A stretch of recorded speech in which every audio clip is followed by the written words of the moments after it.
Africa is poised to play an enormous role in the 21st century. It has a powerful demographic and natural resources in abundance.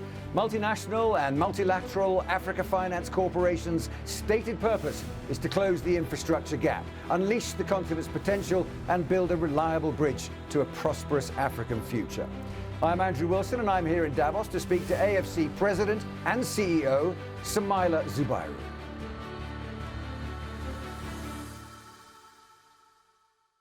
Soumaila, thanks very much indeed for joining us. Good to talk to you. Thank you for having me. Now, you and AFC often mention this idea of the African infrastructure deficit. Tell me a bit about that. So we need infrastructure to be able to connect with each other. We need infrastructure to be able to trade with each other. We need infrastructure to industrialize. We need infrastructure to be productive. The amount of investments required for infrastructure is typically, before COVID, it was estimated at 170 billion. Including the amount required to maintain what exists. Typically, African governments invest in infrastructure. They're the largest investors, but their ability to invest has been diminished, since COVID. The next set of investors was China, and then Middle East investors, and then multilaterals like ourselves, and then maybe private sector in little bits.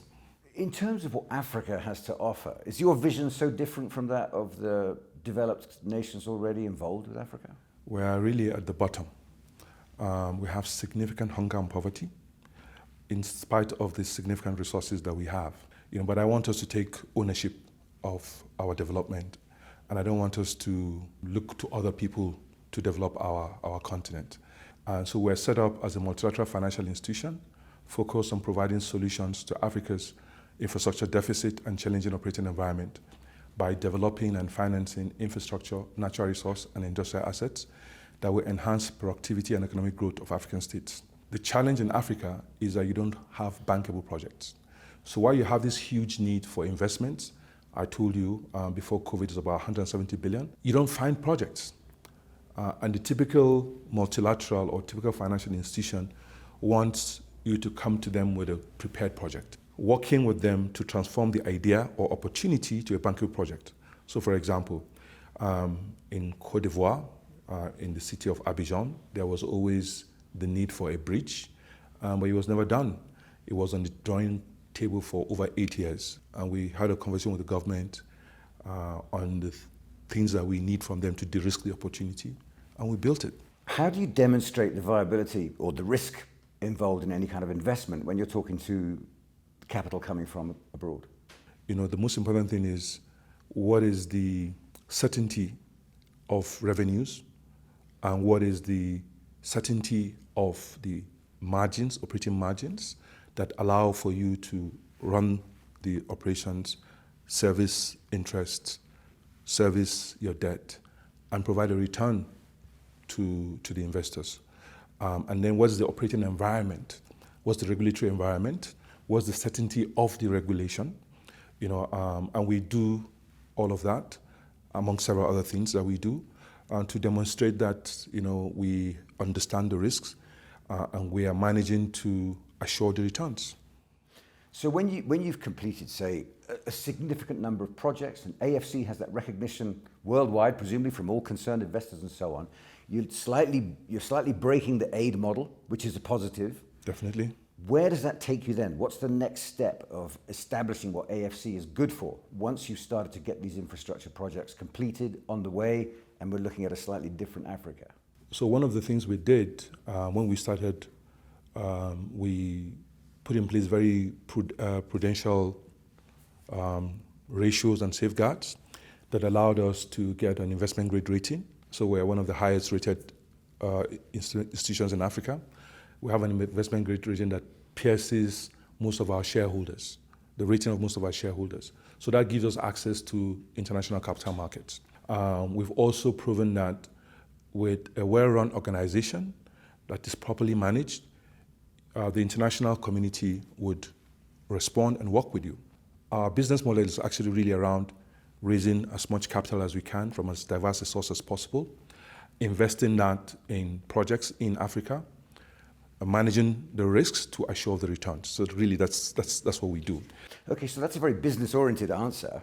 What about your motivations? What about the bigger picture in terms of what you see as a future for Africa? Because currently the demographic is young males making dangerous journeys to escape, to go somewhere else to find work. Education, still an issue as well in Africa. These, I presume, are things you hope will trickle down into the communities to create more employment and more possibility. So Africa has significant energy deficit, which is the reason why we have the lowest carbon emissions in the globe. So we need energy on the continent to be able to process, all the African resources. One of the things that we've done recently is to publish a white paper on climate, because we think climate is very, very important. It's one of the most significant challenges facing mankind today. The window is narrowing, so we need to take action now. And ahead of COP27, we decided to publish a white paper that would create a common narrative of African leaders for engagement with the rest of the world. And it's the reason why we think that we need to engage with the world, to look at Africa in a way that we can work together to provide solutions. Once we create local circular economies, we can keep Africans in Africa. And it's important that we keep them in Africa because our population is growing. We did a study to check what it would take to produce battery precursors in Africa. We found that it was cheaper to do them, 3 times more expensive to do that in the US, twice more expensive to do that in China, and almost 1.5 times more expensive to do that in Poland. Final thought then, are you optimistic about the future? Yes, very optimistic. Africa, has this chance now to do things differently.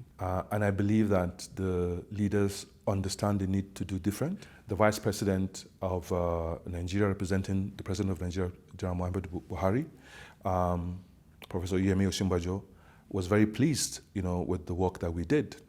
The President of Ghana, Nana Akufo-Addo, actually gave us very good compliments for the work we did. In fact, what he said was that we've given them something to work with. That just demonstrates that African leaders rising to the occasion about the need for us to think of future generations of Africans and to take actions today that will serve future generations of Africans. We believe that Africa's path to net zero is unique and different from other parts of the globe, especially because our emissions are really low at the moment.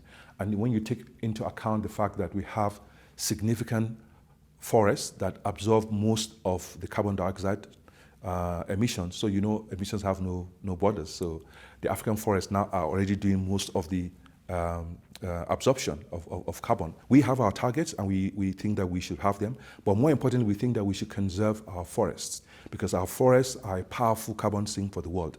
But these forests are being depleted today because most Africans have very basic use of energy. It's for cooking and heating, and they use firewood.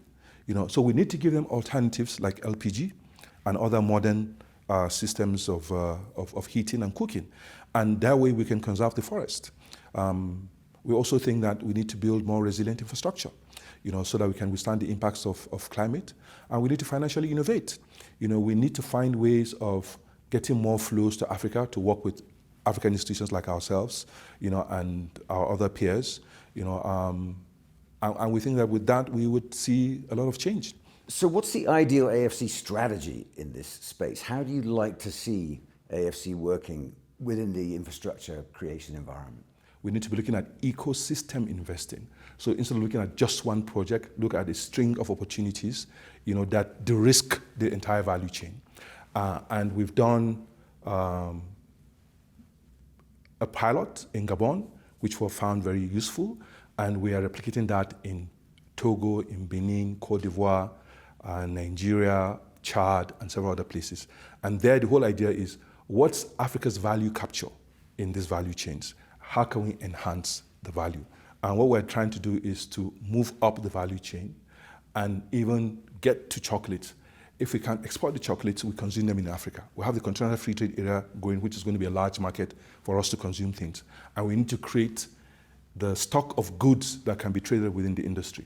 So the whole idea is you create platforms, whereby you put together a string of assets and you grow them at scale. That way you can attract capital directly into those. So the strategy for us going forward is to build a renewable energy platform. There we're looking at putting 2 gigawatts of power. We're thinking about expanding our Arise Integrated Industrial Platform to about 10 opportunities, especially focusing on the minerals and metals that will be required for the energy transition. There again, we want to look at how can we produce the minerals, transform them from their primary state to an intermediate state before export so that we can create jobs. And so that's the strategy. We're looking at the royalty streaming also to provide the capital for early risk in this project. Again, very important for the energy transition. Samara, thanks very much indeed. Thank you for having me.